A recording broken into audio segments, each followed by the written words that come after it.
வணக்கம் மக்களே. இன்னைக்கு நம்ம வீடியோல பார்க்க போறது வரிச்சியூர் என்ற இடத்துல சமணர்கள் படுக்கை அறை அப்படிங்கிற ஒரு இடத்துக்கு தான் நம்ம போறோம். இயற்கையாக உருவான ஒரு குகைக்கு தான் நம்ம போய்கிட்டு இருக்கோம். 68 சித்தர்கள்ல ஒருத்தர் இருக்கார். எந்த சித்தரை நினைச்சு நம்ம வேண்டுறோமோ அந்த சித்தர் இங்க வருவாங்க அப்படின்னு சொல்றார் இந்த கோவில் பூசாரி. இது மட்டுமல்ல, இந்த குகைக்கு அடியில 10 அடி உள்ள ராஜநாகம் ஒண்ணு இருக்கு அப்படின்னு இந்த கோயில் பூசாரி நம்ம கிட்ட சொல்றாரு. இந்த குகைக்குள்ள இருந்து மீனாட்சி அம்மன் கோயிலுக்கு போலாம் அப்படின்னு சொல்றாரு இந்த கோயில் பூசாரி. நீங்க எல்லாம் கேள்விப்பட்டிருப்பீங்க, கனகப்பட்டி சித்தர்னு ஒருத்தர் இருக்கார். அவர் இங்க வந்து தியானம் பண்ணிட்டு போவாராம்.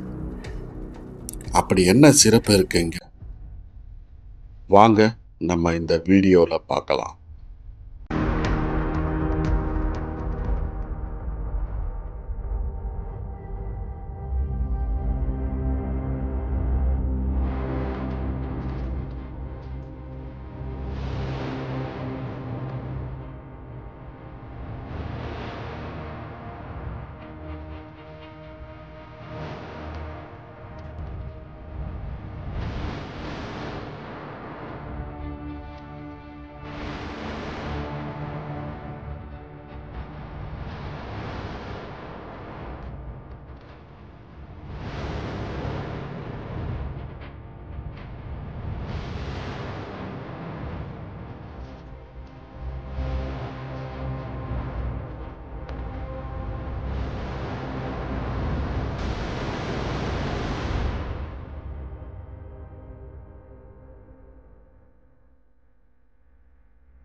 ஒரு 27 வருஷமா நான் இந்த ஆன்மீகத்தில் பார்த்துட்டு வர்றேன். பிரதோஷம்னு ஆரம்பிச்சு சிவன் வழிபாடை இப்போ செஞ்சுக்கிட்டு வர்றேன் சாமி.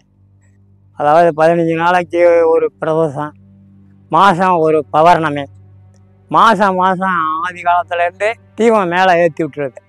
மேலே வந்து பார்த்தீங்கன்னா ஒரு சின்ன தெப்பம் இருக்கும், மலை மேலே தூண் இருக்குது. அப்போ எள்ளில் வந்து கட்டடம் ஒன்று இருக்குது. 64 சித்தர்கள் சாமி. இப்போ இருக்கிறது 18 சித்தர்கள் உள்ளே இருக்காங்க. நீங்கள் யாரை வேண்டுறீங்களோ அவங்க கண்டிப்பாக வருவாங்க. அதுக்கு தான் அவ்வளோ நேரம் நான் மணி அடித்த மாதிரி இருந்தேன். அதெல்லாம் பாதாளத்தில் இருக்காங்க. இப்போ நீ குகை வந்து மீனாட்சி அம்மன் கோயிலுக்கு போயின்றாங்க, யார் சொல்லத்தான் கேள்வி.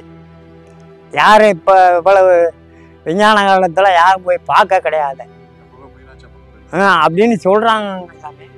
ஒரு பூனையை விட்டோம்னா அவுட்டில் அந்த பக்கம் வந்தோம், அவுட்டில் அந்த பக்கம் அப்படி இருப்பாங்க தான் அவங்களுக்கு வந்து போகுன்றாங்க. கொஞ்சத்தெல்லாம் படுத்துக்கிட்டு அவ்வளோதெல்லாம் போகலாம், அப்புறம் போகும்போது உட்காந்துக்கிட்டு போகலாம் அந்த குகைக்குள்ளே. அதுக்கு கீழே வந்து லைட்டினுடைய பாதரசம் சுத்தமாக தெரியலேன்ட்டாங்க. அப்போ அதெல்லாம் பாதாளத்தில் இருக்கு.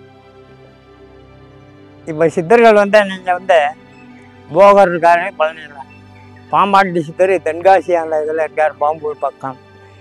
இப்போ சாமுண்டேஸ்வரர் வந்து திருப்பதியில் இருக்கார், எடைக்காட்டுறையாக இருக்கார், போகர் இருக்கார் பழனியில். இப்படி ஒவ்வொரு சித்தர்களும் இருக்காங்க சாமி. புலிப்பாணி சித்தர், இப்படி இருக்கவங்க நீங்கள் யாரை நினச்சி கூப்பிடுறீங்களோ 5 நிமிஷத்தில் வருவாங்க சித்தர்கள்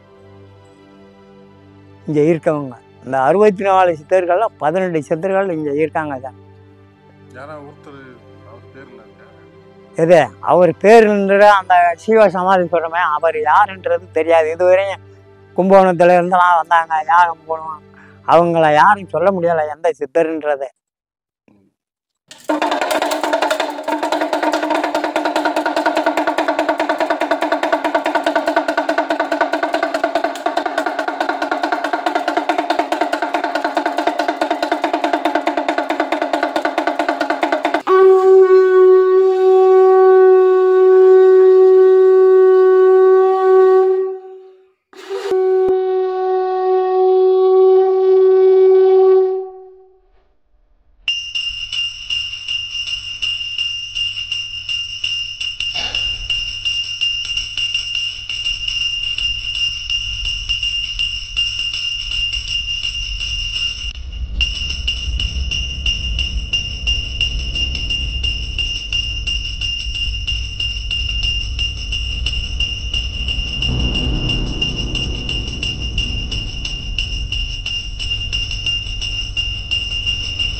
குன்னத்தூர். என் பேர் ராமலிங்கம் பிள்ளை. எங்களுடைய ஊரில் வந்து மொத்தம் 8 சிவன் இருக்கு. இப்போ மலையை சுற்றி 6 இருக்கு. இந்த 6ல் வந்து ரோட்டு மேலே நீங்கள் பார்த்துருப்பீங்க, அது உதயகிரி ஈஸ்வர். உதயமலை என்றும் சொல்லலாம், உதயகிரி ஈஸ்வர் என்றும் சொல்லலாம். சூரியன் உதயமாகும் போது பாதி கதிர் விழுகும். அது வந்து குடவர கோவில். வந்து சித்ரா பௌர்ணமி அன்னைக்கு மட்டும் முழு கதிரும் வந்து அப்படியே சிவன் மேலே அப்படியே விழுங்குஞ்சாமி. அதுக்கு பேர் தான் குடவர கோவில், உதயகிரி ஈஸ்வர். 2வது இது வந்து குகை. இது இயற்கையாகவே அமைஞ்சது குகை. இது ஒரு காலகட்டத்தில் வந்து சமணர்கள் வந்து பள்ளி வச்சு நடத்தியிருக்காங்க. வனாந்தர காடாக இருக்கும்போது அவங்க தான் வந்து இதை பள்ளி வச்சு நடத்தியிருக்காங்க. பார்த்தீங்கன்னா ஒவ்வொரு இதுகளையும் குழிகள் இருக்கும். அவங்க வந்து மருந்துகள் தயார் பண்ணுறதுக்காகவே அந்த குழிகள் பேர் வந்து சமணர் படுக்கைன்றது ஒரு 25 படுக்கைகள் இருக்கும். இந்த குழிகளில் தான் அவங்க மருந்துகள் தயார் பண்ணி இப்படி இது பண்ணிக்கிட்டு இருக்கும்போது அந்த காலகட்டத்தில் தான் கூழ்பாண்டியன் ராஜாவாக வந்துடுறார். ராஜாவாக வரும்போது அவர் காலத்தில் வந்து அவருக்கு என்ன பண்ணிடுது, பொக்களங்கள் மேல் ஊராம் பொக்களம் ஆகிடுது. இப்படி இருக்கும்போது அதை ஒன்றும் இவங்களை மருந்து அரைச்சி கொடுத்து பார்க்குறாங்க. ஒன்றும் போராப்பில் இல்லை பொக்களங்கள். அப்படி இருக்கும்போது தான் சாமி திருஞான சம்பந்தர் வந்துடுறாரு. திருஞான சம்பந்தர் வந்து ஒரு கோமாதாவை கொண்டாந்து அதை கட்டி அதை என்ன பண்ணுறாரு, அதனுடைய சாணத்தை எடுத்து அப்படியே எரு ராஜாக தட்டி படம் போட்டு விபூதியை வந்து அவர் நாமமாக எப்போவுமே கீழேருந்து மேலே ஏற்றக்கூடாது, மேலே இருந்து தான் கீழே இறக்கணும். அப்படி இறக்கி கொண்டாடும் பட்சத்தில் பொக்களங்கள் வந்து குறைஞ்சிருது. குறையும் போது என்ன பண்ணுறாரு, சமணர்களை கண்ட உடனே கூழ்பாண்டியன் வந்து வெட்ட சொல்கிறார். சிந்தாமணி பக்கத்தில் சாவணத்தம்னு இருக்கு. அந்த இடத்துல மொத்தமாக வந்து சேர்ந்துடுறாங்க. பார்த்துக்கோங்க, சிந்தாமணிக்கு பக்கத்தில் 1 கிலோமீட்டரில் இருக்குங்க சாமி. இப்போ பேர் வந்து சாமணத்தம். அப்போ வந்து அதுக்கு பேர் டில்லி அயன் வரையில் சாவணத்தம் தான் இன்றைக்கும் இருக்கு. இப்போ பார்த்தீங்கன்னா சாமணத்தம்னே சொல்கிறாங்க. மற்ற இது வந்து உங்கள் மாதிரி வீட்டுக்குள்ளேருந்து எடுத்து வந்தாங்க. ஒரு 3 பெண்கள் வந்து ஒரு 2 பையங்கள் வந்து எடுத்தாங்க. உள்ளுக்கு இருந்து எடுக்கும்போது அந்த பொண்ணுக்கு 20 வயசு இருக்குன்னு வச்சுருக்காங்க. நானே எங்கள் ஆட்டாப்பட்டி போனேன், திண்டுக்கல் போனேன், நரசிங்கம், இப்படி ஒவ்வொரு மலையாக சொல்லிக்கிட்டு வந்து நாங்கள் சொன்னால் இது ரொம்ப பவர்ஃபுல்லானது. சின்ன பொண்ணாக இருந்தாலும் நம்ம மேடம் தான் சொல்லணும், உங்களுக்கு வந்து மரியாதைன்றது ஒன்று இருக்குவாங்க.